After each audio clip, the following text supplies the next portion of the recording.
Trikanto Mantlo Sujani Sarmangalajan Kaha Shankara Mahadevatam Vande Gajananam Vimalapati Kamalaputi Pustak Rudraksha Sastapati Kamakshi Pakshmalakshi Kalta Vipanchi Vibasi Valenchi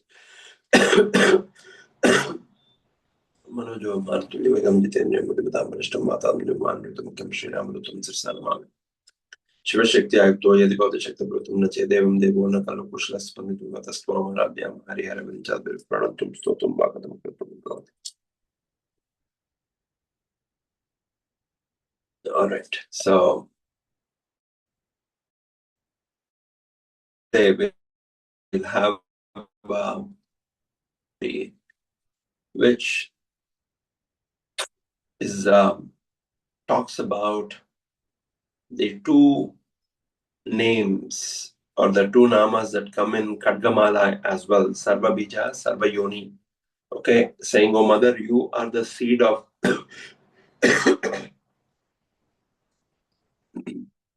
you are the seed of everything that takes a birth, a form, and you are the womb that receives the seed and gives shape, body, and form to everything."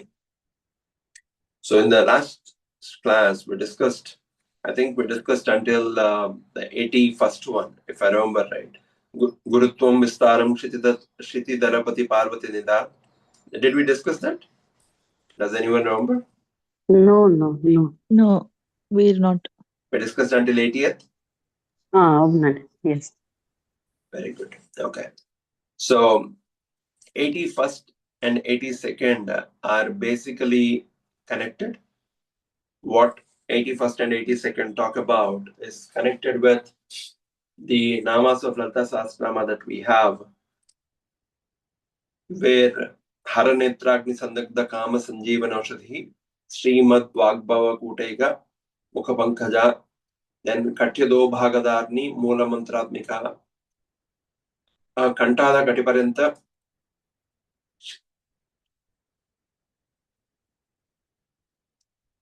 Kameshwar Mukaloka. No, I'm getting Kameshwar Mukaloka. Haranetragni Sandagda Kama Sanjeevan Aushadhi, Srimad Bhagava Kutega Swarupa Mukhapankhaja, Kantada Kati Paryanta Madhyakuta Swarupni Shakti Kutaikadapana Katyado Bhagadarni. Okay, that is the Lalita Sahasranama namas, which basically talk about mother's Panchadasi, saying, "Mother, after Hara Netragni Sandagda Kama Sanjeevan Aushadhi, after Kama was burned down, your eyes, Hara Netragni Sandagda." So the Netras Agni, the Agni that came from Hara. Why Hara? Because Hara means the one who consumes. Hari and Hara are the same aspects. When the aspect of stealing is done by Vishnu, it's called Hari. That is the reason as we get up in the morning, we are supposed to say Sri Hari, Sri Hari, Sri Hari. Give me auspiciousness, take my inauspiciousness. Give me Sri, take my papam. Sri Hari, Sri Hari, Sri Hari. Hara, Netragni Sandagda. The same when it comes to Shiva. In fact, today is the Adra Nakshatram, the Margasirish Masam, which is the most powerful day for Shiva's Rudrabhishekam. Okay, and one of the favorite names of Shiva is Hara Hara Shankara Jai Jai Shankara. Hara means the one who can consume everything that does not belong to us. That's the reason we keep saying Hara Hara Shankara Jai Jai Shankara. Okay, consume everything that does not viciousness. Shankara, Hara, Hara Shankara, Jaya Jaya Shankara. In the Kanchikamakoti Pitam, they keep chanting Hara Hara Shankara, Jaya Jaya Shankara. So the meaning is take away all my inauspiciousness, make me victorious, and that's exactly what Hara Hara Shankara, Jaya Jaya Shankara means. Now, the 81st and 82nd sloka, what they are talking about, we'll come back to the Lalita Sahasranamas, Haranetragni Sandagda, Kama Sanjeeva Naushadihi. So Kama was burned down by Shiva, and that Kama was brought back to life. Kama Sanjeeva. Okay, the Jiva is gone, but again restored back. Sanjeeva Naushadihi, you are that medicine which restored back life into Manmada, making him Mananga.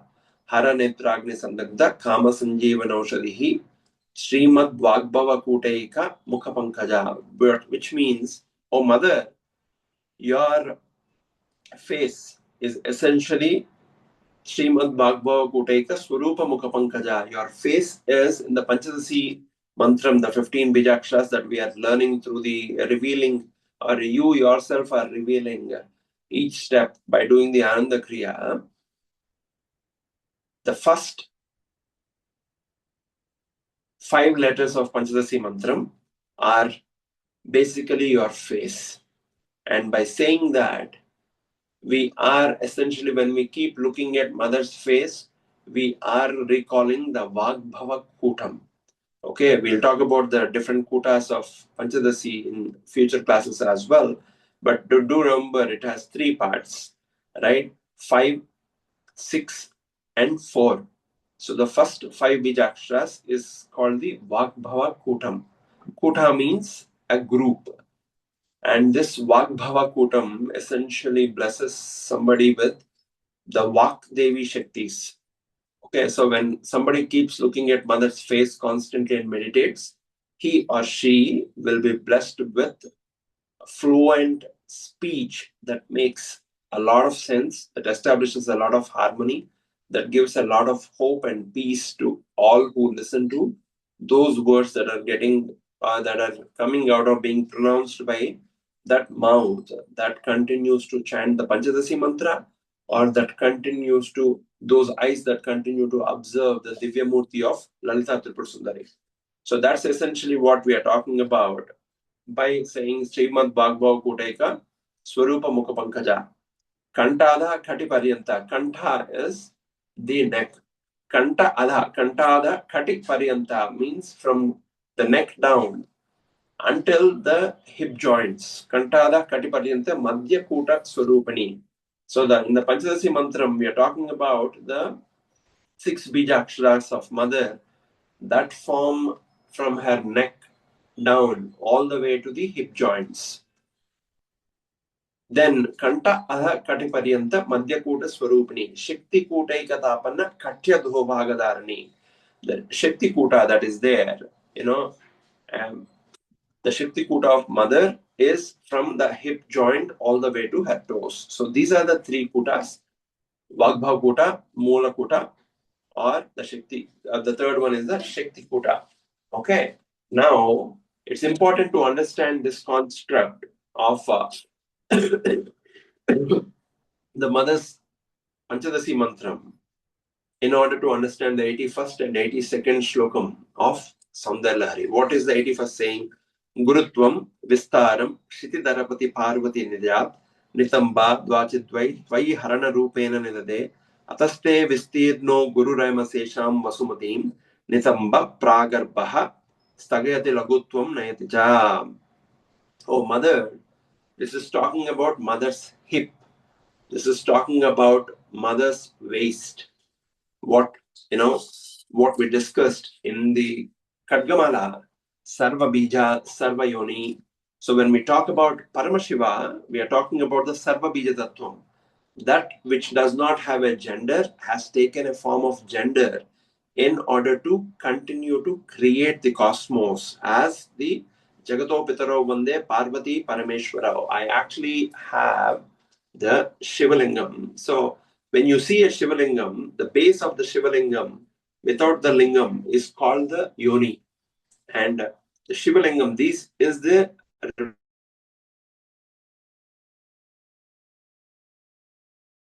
of the union of the divine masculine is the supreme most prayer.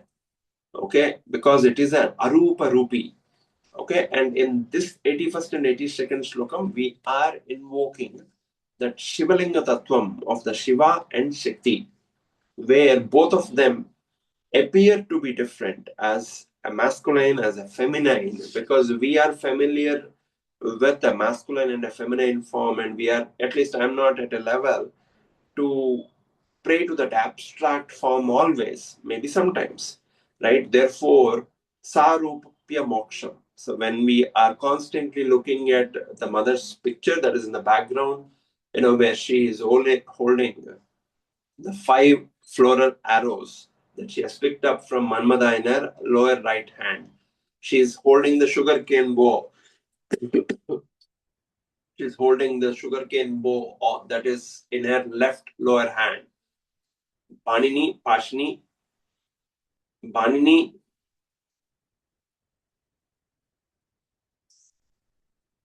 Ankushini. So there is Ankusha. What is Ankusha? I forgot what Ankusha is called in English, but it's basically used to control the elephants. Okay, which elephant does the mother need to control? If you look at the Sanskrit word of elephant, which is basically gaja, if we invert the word gaja, you get the word jaga, right? So our mind is always going after the physical word, which is jaga. So that is what is controlled by mother's ankusham. Okay, and pasham. She also has pasham in it. Pasham is essentially what binds us with our attachments, our addictions, our habits. Whatever we are used to, we continue to think it's a good thing, though sometimes it might be very bad, right? And those are the things that she will help us get rid of.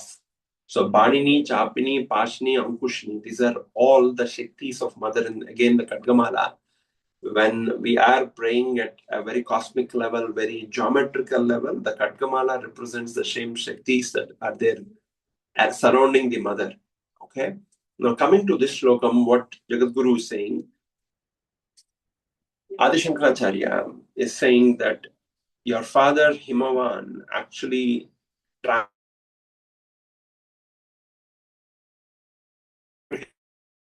his weight to you, so you continue heavy waist. Why a heavy and strong waist? Because she's a Brahmakita Janani. Unless the waist is very strong, the pelvic girdle is very strong, the mother will not be able to deliver the whole cosmic creation. And Himalayas being your father in the form of, why is Jagadguru recalling Himalayas as the father of mother? Remember the context in which Soundarya Lahari emerged. Soundarya Lahari was given to Adi Shankaracharya when he visited the Mount Kailash. And Mount Kailash is on the northeast side of Himalayas. In this form, Shiva is essentially married to Parvati, who is the Parvat Rajakumari. Okay, therefore, the one who does not have parents is being to has Parvat Rajakumari Parvati. And therefore, Jagadguru Adi Shankaracharya is addressing to Himalaya Parvatas or Himavan as the father of Parvati Devi. That is the reason he is addressing Himalayas, to give credit to Himalayas, because one, Kailasha is situated in the northeast of Himalayas. Two, we are also talking about how Jagadguru Adi Shankaracharya is reminding us that though mother is Purvaja, she has no father, no mother, she is giving credit to Himalayas by being born as Parvati Devi. Why was she born as Parvati? She had to punish Daksha, so she consumed her body, therefore bringing an end to her avataram as Dakshayani. And when Dakshayani came to an end, that's when Parvati came into existence. By saying this, we are also being reminded about the Kamakya Pitam, the Sarvayoni Pitam, from which the whole cosmic creation happens. Okay?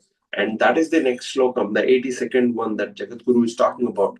Karindranan Sundan Kanka Kadali Kanda Patalim Ubabhyam Urubhyam Ubayamapi Nirjitya Pavati Surupyabhyam Patyu Pranati Kadinabhyam Gerisute Vidigne Janubhyam Vibudakari Kumbadvayamasi.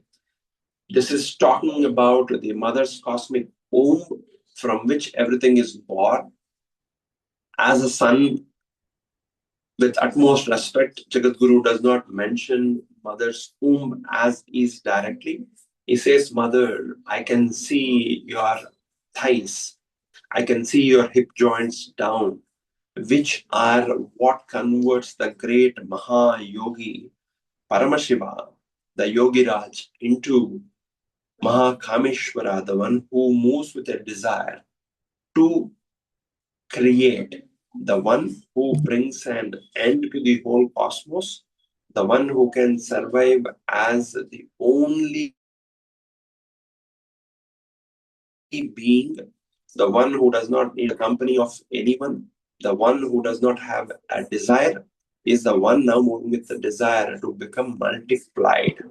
And the reason for his desire is your thighs, saying how the Maha Yogi wants to convert into Mahabhogi.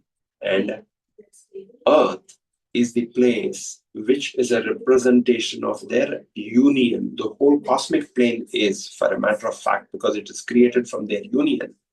But the planet of our existence, Earth, where we have the precious metals, gold, platinum, silver, copper, is a representation of the Shiva's semen. Mercury is one that is the closest to Shiva's semen, which basically, when he released it during the Kartikeya Jananam, that continues to form all the precious metals and all the jewels in our planet Earth. Therefore, praying to the Mercury has a very special level, a very special blessing in the whole praying to Shivalingas. There is Markatalingam, there is Spatikalingam, there is Rudrakshas are also prayed to as Shivalingam, especially the Ekamukhi, right? And then you have the Mercury Lingam, then you have Saligrama Sivalingam. And all these essentially are prayed to. But Mercury Shivalingam has a special prayer where you don't do Abhishekam directly to Mercury Shivalingam. But Mercury Shivalingam is also prepared very using a special technique. Okay, and the reason Mercury Shivalingam has so much power is because it has direct features, direct connectivity to Shiva's semen, which was dropped onto this planet when he saw the feminine aspect of him, which is the Ardhanarishvara Tattva. Shiva, right? So this is the brief meaning of the 82nd Slokam that Jagadguru is talking about the mother's divine womb, which, when she concluded the Dakshayani Avataram, fell in the Kamakya Pitam. The Kamakya Tantra, essentially how to pray to the mother goddess Kamakya, and the Sarvayoni Pitam that is there. It is represented on why every Sree Vidya Sadhak, everyone who prays to Mother Lalita Mahatripur Sundari, will get a calling, an invitation as they progress ahead on their path to visit Kamakya.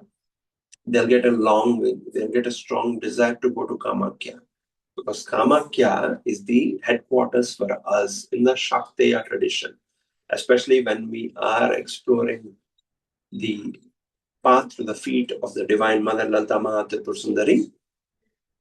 Her path will be accelerated for a devotee when he or she gets invited to Kamakya. So make a special effort to go to Kamakya Pitam. Once you go there, you will realize you will actually go in, and there is a dark cave kind of a place where the water is incessantly flowing out. And that is the water, the amniotic fluid that continues to create the whole cosmos. When you go there, you will not see anything. There will be a light lit. There will be a cloth that will be covered on the mother's womb. From the edge of that womb, there is a constant flow of water that is coming. That water gets gathered in the pond outside the Garbhagudi of the Kamakya Pita. Jagadguru Adi Shankaracharya is giving these secrets to us. If you read the word by word, you will feel Jagadguru is describing the reproductive organs of a woman. But whom are we talking about? We are talking about our mother, Supraja, the one who has no birth. Param Jyoti, the one who only has the form of a light. She is not a female. We are addressing to her as mother because our unconditional love and attachment to mother would always be the supreme. And that's the reason we are addressing to her as that. Now, from the 83rd slokam, where Jagadguru says, go back to the Lalita Sahasranam that I said, Kama Sanjeevan Aushadhihi, Hara Netragni Sandakta Kama Sanjeevan Aushadhihi.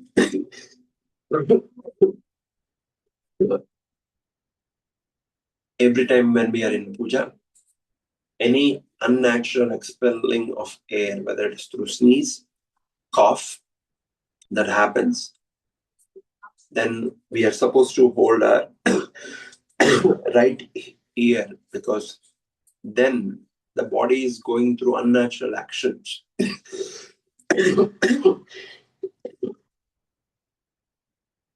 Therefore, what happens is essentially by touching the right ear, we are invoking the Ganga Tattvam in us.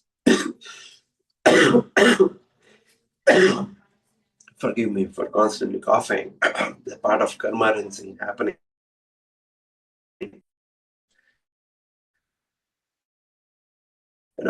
Now coming back to the 80th, the Manmada has a burning desire to take revenge against Shiva, because Shiva burnt him down when he went to shoot the arrows. This is the screenplay of Jagadguru Adi Shankaracharya.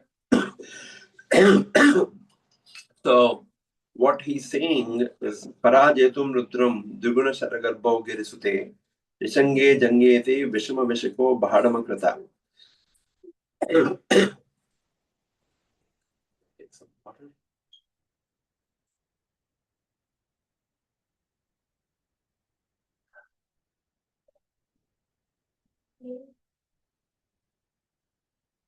Parajetum Rudram Duguna Sharagarbhau Girisute Rishange Jangete Vishama Vishako Bahadamakrata. Yadagre Drishyante Tasasara Palapada Yugadi Nakagrachadmana Spuramakuta Shaneka Nishita. So after, O Manmada, you have been burned down by Father Shiva.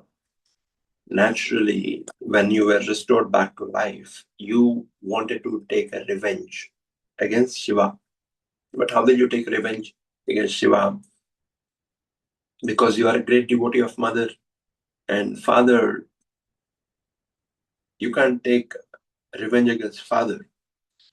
But Mother, being Sarvavyapi, she knew that you had this anger that is still continuing in you as a residue, because of which you are bowing down to Mother, but you are not full-fledgedly bowing down to the Divine Father with your full heart, will, and intent. So every time you bow down to Mother, and whenever you're trying to bow down to Father, you still have this burning desire that he burned me down. So what did Mother do? Where do you sit? You are always sitting at the feet of the Mother. So Jagadguru gives a screenplay where one day Mother and Father in their bedroom were there in Kailasha, and they were having a romantic conversation. And they were having a romantic conversation. Mother was talking to Father, and Father was looking at Mother saying, why are you so mad about me? I don't have a good rupam. I have snakes as ornaments. I always smear ashes on my body, and my hair is all matted. So he was lifting her chin to look. Mother was feeling coy and shy because of the romantic conversation they were having. So Father Shiva was looking into Mother's eyes by lifting her chin. And when he lifted her chin, looked eye into eye, from the Shiva's Jatajutam, the Aruna Jateshwara, why is his hair in copperish brown? Because of Ganga getting trapped in Shiva's hair before she came to earth.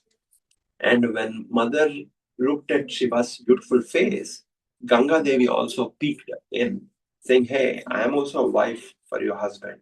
Then mother had a moment of anger where she pushed father's hand, and father, he's Ishvara, is Ishanam Sarvavidyanam, Ishvaram Sarvabhutanam, right? So he's also omnipresent because there are no two things. It's the same energy being represented as father and mother. So then he realized that, it was Ganga who caused anger to his Dharmapatni, Parvati. And therefore, he went pleading, saying, no, you know that I had to bear Ganga, otherwise she would pierce a hole through the the planet Earth, which is your womb, where a lot of creation happens. And when Ganga, who is your sister, was about to fall from the Akasha to the Earth, she was very arrogant. So, in order to arrest her arrogance, in order to do good, because remember, my name is Shankara, I have to do cosmic good to all the beings. Therefore, I her in my head, in my hair, and arrested her. But mother was in the pranaya, the pranayam, not pralayam. Pranaya way, is basically the romantic anger that she was in. She was not willing to listen. So this was the time where father gently touched her, not necessarily the feet, right? Because she's Parama Pativrata, so she would not allow him to touch the feet. But he touched her shins, trying to squeeze her legs.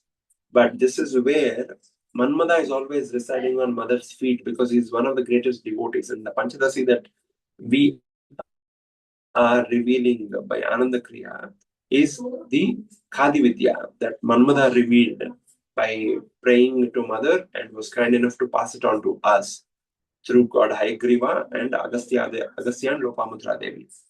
Now, Manmada is sitting on the shins, and then mother, who was still irritated with father because of Ganga Devi, gently kicked his hand. And Manmada thought, today I kicked Shiva. And therefore, this is how mother fulfilled the desire of Manmada in a very dharmic way. So, one, Manmada will no longer have any vengeance against father, so he'll be able to bow down to both with full respect. And that was the aspect that mother was correcting in Manmada's puja. Okay, that is the Slokams meaning. And that is how mother, though sometimes the desires might not be very dharmic of her devotees, she will try to fulfill them in a way which will make it dharmic, which will make it complete, and the devotee moves on ahead. Okay? And this is one of the biggest turns that she makes in the devotees where they are attached to any material, physical, or bodily desires. She will indulge them so much into those desires without leaving their hand, and she will show them there's nothing in this. Why are you becoming mad after this? And therefore, they will get out of it.